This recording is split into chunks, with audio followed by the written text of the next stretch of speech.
在一大波新的调味料出现的今天，大家还记得国民女神老干妈吗？老干妈品牌现如今如何了？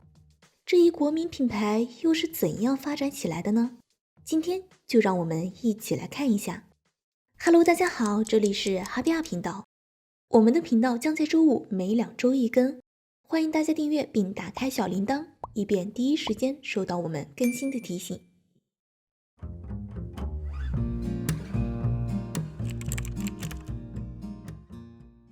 老干妈和互联网巨头腾讯听起来是2个完全不相关的品牌，可就在2019年3月，他们之间却上演了一场现代版的窦娥冤。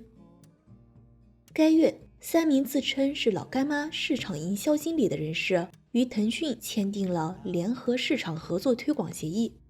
协议规定，老干妈将投放1000万元作为广告费用，而腾讯将在其研发的 QQ 飞车游戏中帮助老干妈油辣椒系列做推广。众所周知，低调的老干妈从来不打硬广，因此在大家眼里，这是老干妈首次与电竞行业跨界合作，有特殊意义，被认为是老干妈为了保持品牌活力，从而想获得年轻消费群体的认可。但是在2020年6月，腾讯由于未收到老干妈应支付的广告费用，请求法院查封冻结老干妈名下价值1600多万元的财产。对此，老干妈回应称，从未与腾讯进行过商业合作，已经报警了。2020年7月1日，贵阳市公安局双龙分局发出通报，初步查明系3名犯罪嫌疑人伪造老干妈公司印章，冒充该公司市场经营部经理，与腾讯公司签订合作协议。这个乌龙使得腾讯为老干妈兢兢业业免费打了大半年的广告，老干妈也成为整个事件的最后赢家。作为留学生，老干妈这个品牌大家一定都不陌生。它的创始人陶华碧也由于拯救了海外莘莘学子的味蕾，而被戏称为女神、亲妈。1984年，陶华碧用自己独特秘方炒制出了美味的佐料，令顾客赞不绝口。于是在1996年，成立了只有40多人的小作坊，用来生产佐料。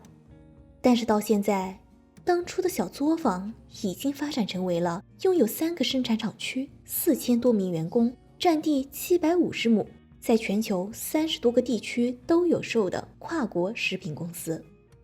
2019年12月，老干妈入选了2019中国品牌强国盛典榜样100品牌，并于2020年跻身中国品牌500强。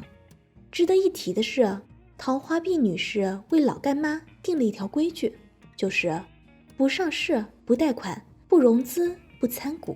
虽然这种经营方式并不适合所有公司，但是不贷款可以保持公司现金流和上下游合作公司的稳定，不借助上市、融资、参股也能维持公司稳步扩展。这种管理理念也代表了老干妈对自己产品受欢迎程度的自信。老干妈旗下的产品多种多样，有风味豆豉、油辣椒、腐乳、香辣菜、火锅底料等将近20种，其中光是油辣椒这个分类下就有许多不同的口味。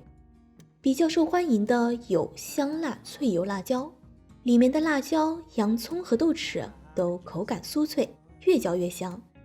还有风味鸡油辣椒，里面加入了鸡肉丁，口感虽然没有上一款酥脆，但是鸡肉香味浓郁。